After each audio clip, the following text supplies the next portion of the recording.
ఇంకేంటి సంగతులు?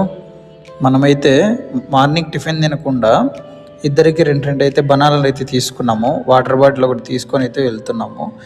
మధ్యలో ఇదైతే గుడి అన్నమాట.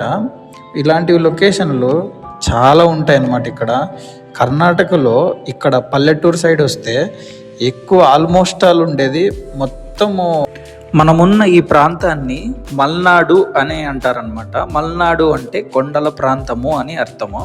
ఇక్కడ ప్రత్యేకతలు ఏంటి అంటే వర్షపాతం అనేది ఎక్కువగా ఉంటుంది, తర్వాత గ్రీన్ ఫారెస్ట్ అనేది ఎక్కువగా ఉంటుంది, మరియు కొండ ప్రాంతాల్లో జలపాతాలు కూడా అలాగే చల్లటి వాతావరణము మరియు కాఫీ తోటలు కూడా ఇక్కడ ఎక్కువ అయితే మనకు కనిపిస్తాయి. ఇప్పుడు నేను అప్లోడ్ చేస్తున్న ఈ వీడియోస్ అన్నీ నేను వారం రోజు క్రితం షూట్ చేసిన వీడియోస్ అనమాట. ఈ ఇల్లు అయితే ఫార్మర్ది అనమాట. చాలా అందంగా ఉందని వీడియో తీశాను. Thank you for watching. Subscribe to our YouTube channel.